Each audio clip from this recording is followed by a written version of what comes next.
Welcome to Thought for December the 4th. Our readings today are Job chapter 5, Micah chapter 1 and Hebrews chapter 11. And our thought is the reproach of Christ. The word reproach is not in common use these days. It means you are looked down upon because of something you are doing or have done. As a result, you are often a lot lower in people's estimation. Today's familiar 11th chapter of Hebrews is well known to those who read the Bible, even to those who do not read it as often as they should. It picks out the outstanding examples of faith exhibited by men of God of old to illustrate what faith is in practice. We all talk, or should, of having faith, but we prove its reality by our actions. The writer to the Hebrews, presumed to be Paul, highlights among others Moses as a man who showed faith. He selects certain examples from his life. By faith, Moses, when he was grown up, refused to be called the son of Pharaoh's daughter, choosing rather to be mistreated with the people of God than to enjoy the fleeting pleasures of sin.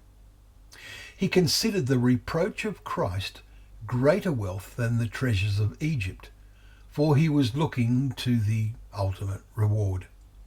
By faith he left Egypt, not being afraid of the anger of the king, for he endured as seeing him who is invisible. Verses 24 to 27. It is interesting to consider the use of the phrase, the reproach of Christ, when Christ was not to come for almost 1500 years.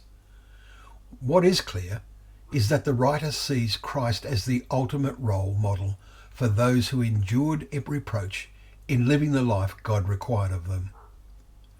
Moses experienced the reproach of Christ in considerable measure, although we are left to imagine the details of the reactions in Pharaoh's palace when his adopted grandson supported those he had chosen to make slaves. Today, maybe more than ever, there is a constant encouragement from a great many directions to enjoy the fleeting pleasures of sin. How few think of their behaviour as sin. The word is synonymous with godlessness. In his old age, John was to observe, "No one born of God makes a practice of sinning, for God's seed abides in him, and he cannot keep on sinning because he has been born of God." 1 John chapter 3 verse 9.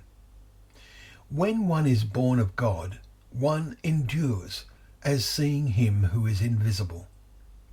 Our constant reading and meditation on God's word will enable this form of seeing to become more and more evident to us. A seed develops within us, made evident as we become more and more like Christ, proving we are an adopted child of God. How clearly are you seeing that which is invisible? Thank you once again for joining us for Thought for the Day, and opening up the Bible together, where we remember that it is a lamp to our feet and a light to our path.